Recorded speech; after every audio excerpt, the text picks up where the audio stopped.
it's me and welcome to my channel. Over the years, I've consumed like a lot of pretty bizarre content. A lot of the times they've left me like pretty traumatized. 10 on 10 would not put myself through that again. Very rarely have I been left super confused. And this is just one of those occasions. I know I am a certain degree of stupid, but I cannot be this stupid. This particular anime, I very distinctly remember not watching it when I was a kid. They would air it on Animax, but I stayed the hell away from it because just from like the trailers and the advertisements, I was like pretty grossed out. I avoided this show, Alien 9, vehemently as a kid. It just instilled this sort of like fear and trauma in me that I couldn't like forget, that kind of like, stayed somewhere hidden in the depths of my mind. And one day I just woke up and went, whatever happened to that one anime with the kids with the alien helmet, and like, what was the deal with that show? And me being me, once an idea is instilled in my head, I cannot rest until I have done something about it. So I watched it. I watched Alien 9. It just left me very, very confused. Now, the anime is only 4 episodes. It's a 4-episode OVA, and it does not flesh out anything regarding the story whatsoever. If anyone wants to experience the story in its entirety, there is a manga series. It's got like 3 different series. There is Alien 9, then there is a sequel to it, which is Alien 9 Emulator, which takes place right after the events of Alien 9, and then a 3rd series called Alien 9 Next, which takes place 11 years after the end of the 2nd series. Obviously, Alien 9, the anime, could not cover even like 70% of what was in Alien 9, the first manga. And I know this because after I watched the series, I was left with so many questions, like why and how and just what. It made so much sense of whatever the fuck the anime was. So if anyone who, like me, has ever watched Alien 9 and did not understand jack shit about it, go read the manga. And if anyone has actually read the manga, let me know what you think, because I actually quite liked the manga. But the anime, oh my god, from what I could like understand, given what I remembered from my adolescent years, and just having consumed like a whole plethora of like different anime up until now, is that this was gonna be some sort of like Madoka Magica type of shit, right? Because on the outside it's like all cute and moe with like all these like 6th grade girls, but that one particular scene about the grossed out aliens with all the fluids and everything, like I knew I was up for some like dark shit. I was wrong. Why they didn't turn it into like at least 12 episodes, I'm not really sure. I couldn't find anything on Google. Maybe I didn't look hard enough. I don't care about it enough to look that hard. Because it's only 4 episodes long, I think I can like, sort of summarize each episode and say like what the fuck was going on in them, to try to like sort of make some sense of what I saw. And if anyone has any input, anything at all, please educate me because I'm starting to think that I really might be that stupid, and I'm gonna have some sort of like existential crisis because of it, because I'm really not that dumb, okay? But Alien 9, what is the story of Alien 9? Basically, aliens kind of like drop by Earth every now and then. So each school has this like alien countermeasure program. The series focuses on elementary school 9, hence the name Alien 9, where 3 6th grade students, Yuri, Kumi, and Kasumi, get elected to be the school's alien countermeasure officers. Yuri is a character that cries like a lot. There hasn't been one episode where she has not cried, and I have never wanted to commit domestic violence against a child so badly in my life, because it's just incessant like all the freaking time. Like, I get it, she is a 6th grade child chosen against her will to, you know, fight against aliens. It's scary, but girl, like, it's not even the sort of crying where, like, you know, I sympathize with her. No, it's just plain annoying. Like, I don't pity you because she doesn't even try. The other 2 girls, they always have to like look out for her and, like, you know, clean up after her mess. And I know, again, it's only like 4 episodes long, not enough room for like any semblance of character development. Even like the opening song ends with Yuri crying. But anyways, episode 1, the synopsis is basically episode 1. So these 3 girls, they get chosen to be the officers for school number 9's like alien countermeasure program, which essentially, from what I can tell, is like alien pest control. They're given like this sort of like alien helmet that they call a bogu, or a bug, I think. They basically enter into like this symbiotic relationship with their bug helmet companions, where the bugs, I'm just gonna call them bugs, I can't keep calling them bogu. These alien bugs protect their hosts in turn for some sort of sustenance from the hosts. Now, watching the anime, I did not understand what kind of sustenance these bugs are getting from them, because all these bugs do is just lick the kids' backs with like no information whatsoever. Like, why are you just licking this child's back? Is it dead skin cells? Is that like what gives you sustenance? Because they don't tell anything about it. I had to read the manga to find out that it's actually like, you know, like human excretion, like not excretion as in like, you know, pee and shit and stuff, but like sweat. They're actually like licking off the sweat and getting like nutrition from like the sweat from these kids. Without that one specific information, it's just weird watching these bug aliens just lick the kids' backs.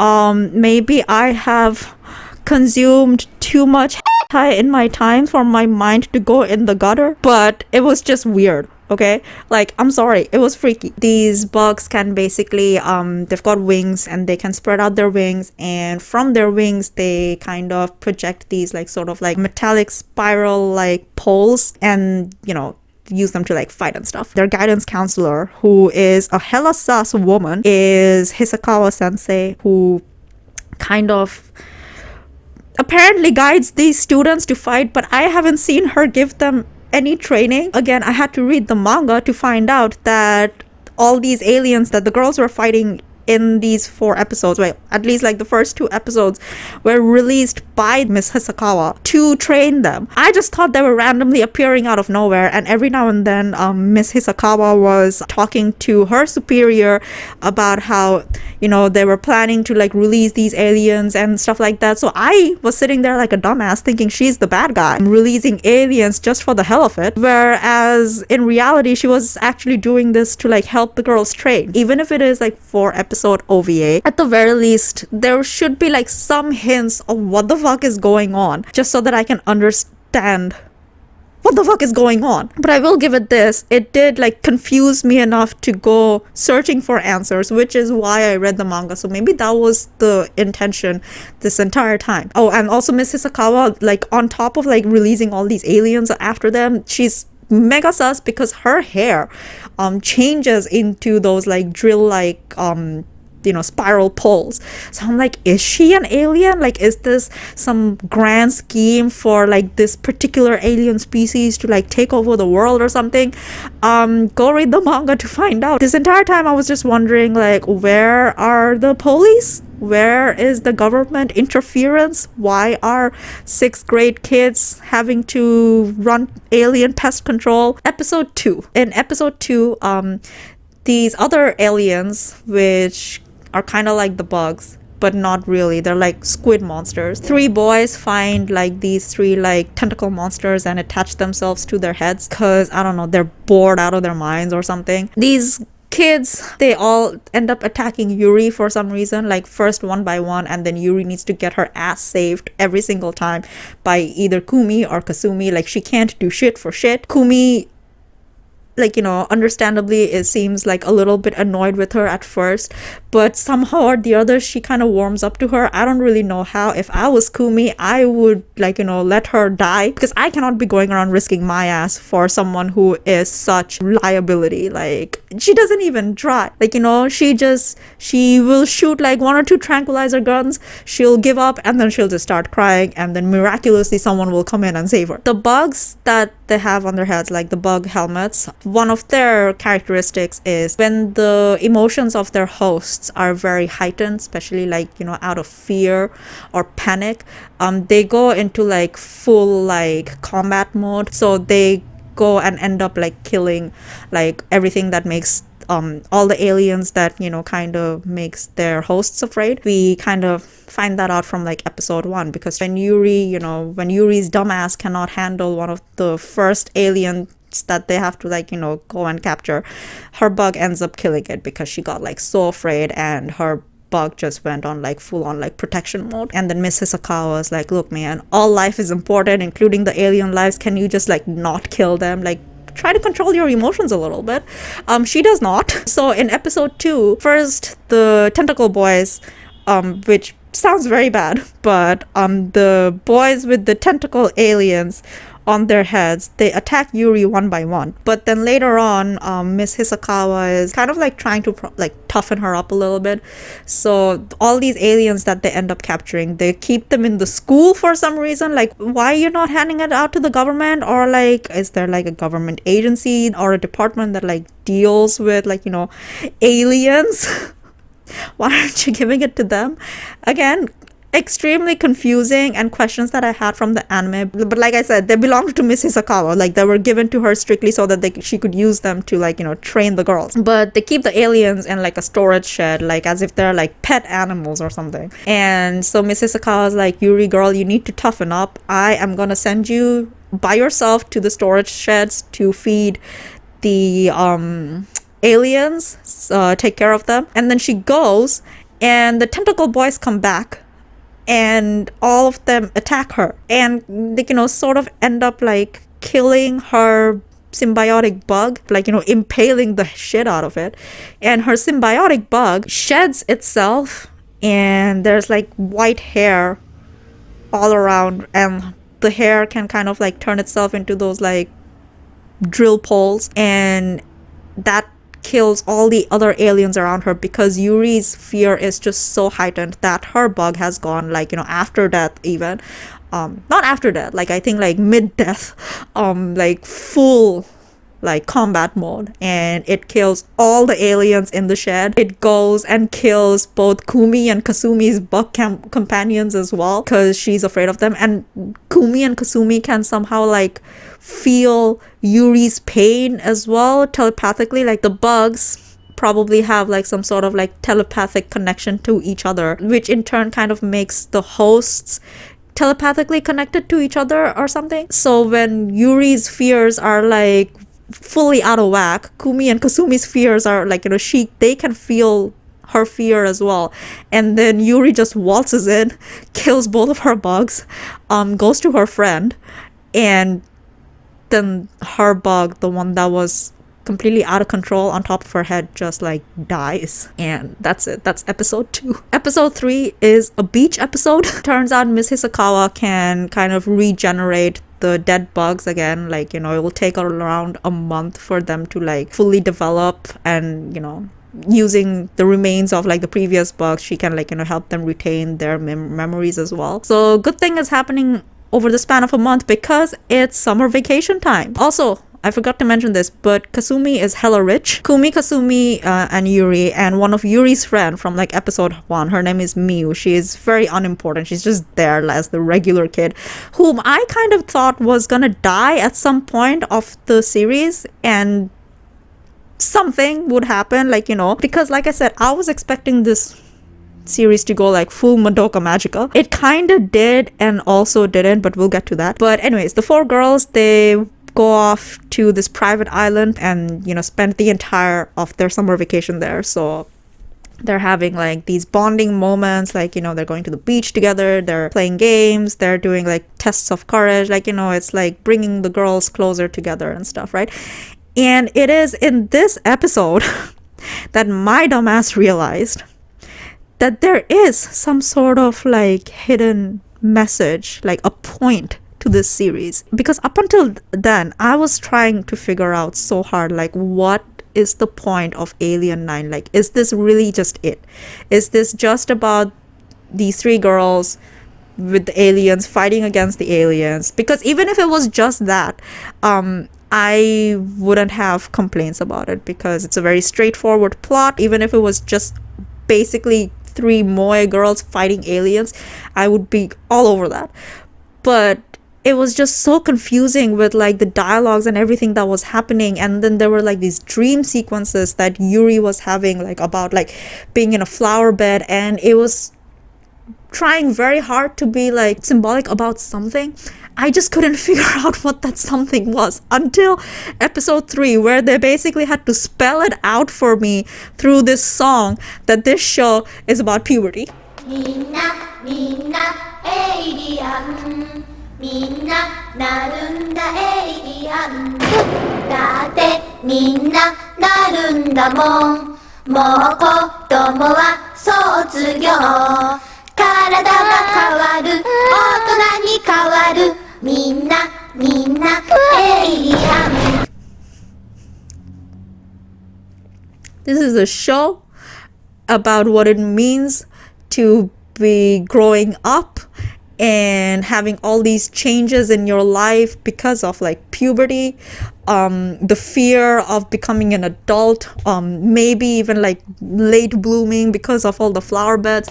There's like like dream sequences of like Yuri being like underwater. Like there's like all these things. Like, is it about like suffocating because your body is changing, like, you know, stuff like that? Yes, that is what it is about. This is a show about puberty where aliens symbolize alien feelings caused by puberty. I don't fucking know, but they literally had to like spell it out for me, and that is when I got it. And I still don't know if I got it right, because even then it doesn't make sense. It is so obscure, and I love obscure shit because I like trying to, like, you know, put like little puzzle pieces together, like, you know, that were like sort of laid out all throughout, and then just like, you know, having kind of like making things click during like a second watch. They'd be like, oh, okay, I remember this from this, so this is what it means. And I'm like, oh my god, like it was staring me right in the face this entire time and I didn't figure it out. But now that I have, I feel like, you know, it gives you like a sense of like weird sort of like, oh my god, I'm such an intelligent person. But this show made me feel so stupid, and I hate it for it. How dare you? The audacity that you have. Because no way in hell was I gonna watch this show a second time, right? Because I don't like it. For this show to have the galls to pretend it's all that, throwing in all these like symbolisms and allegories and all that sort of stuff about like growing up, and kind of realizing, you know what, maybe this watcher isn't understanding it, and then telling me through song that hey, listen, actually the show is about puberty. And I'm just like, how fucking dare you? I was losing my mind. So I feel like episode 3 is probably like the most important episode in the entire series. Towards the end, the girls get their bugs back and they're like, okay, you're gonna go do your pest controlling again. And then this one giant like alien frog thing just randomly lands on the school rooftop, called a yellow knife, and Kasumi is like hella fascinated by it for like some reason.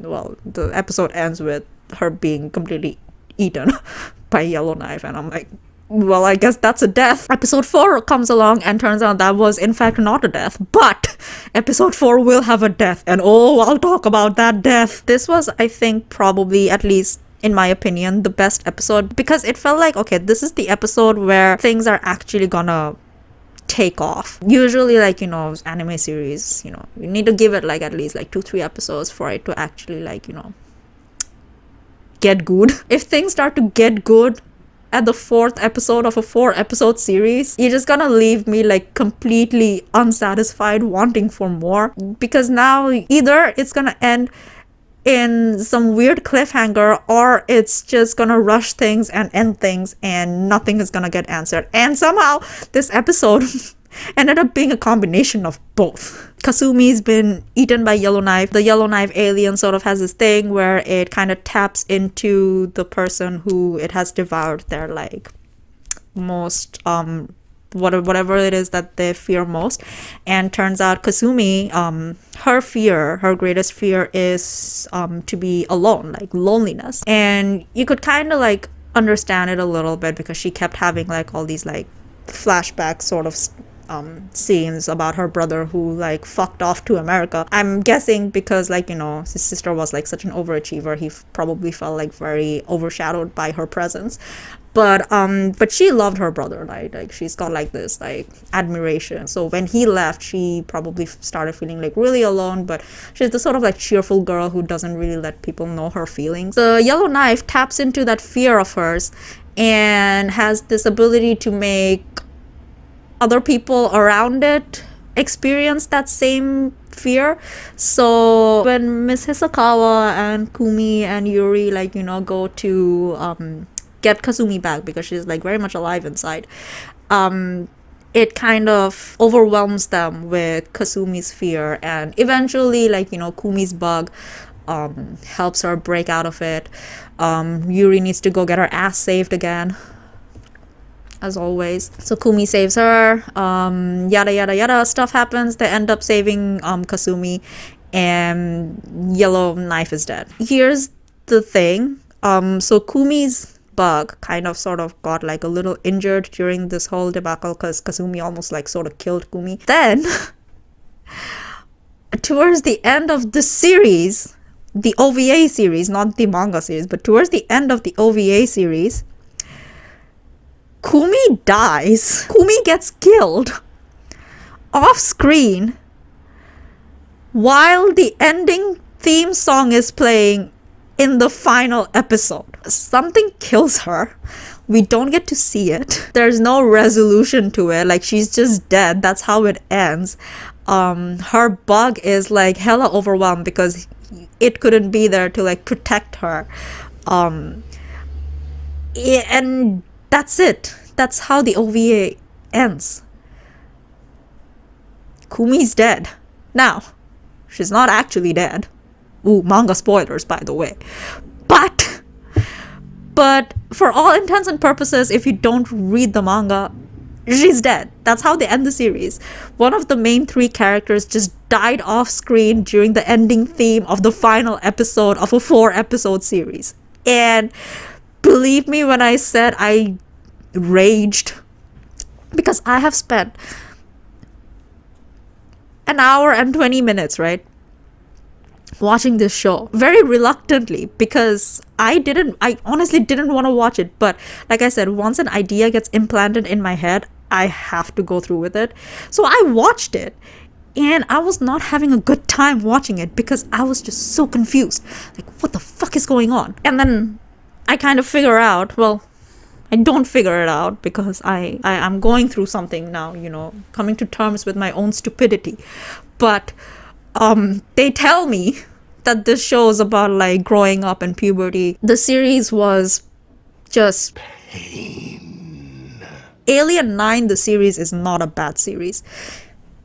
The manga is decent. Alien 9, the anime, is just weird.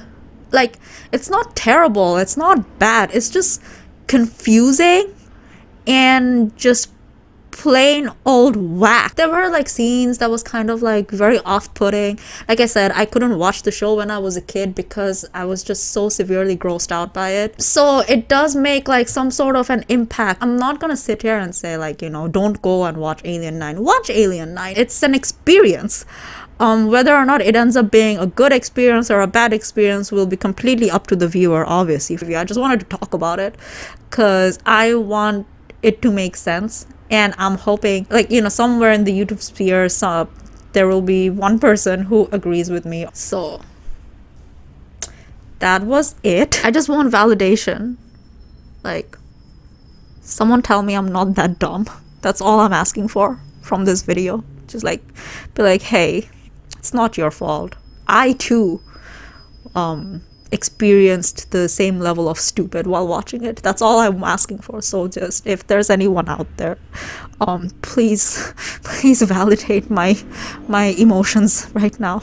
That's all I want. But anyways, hope you enjoyed. If you stayed till the end, thank you so much for watching. I really appreciate it. Hope you have a wonderful day, and I will see you next time. Bye.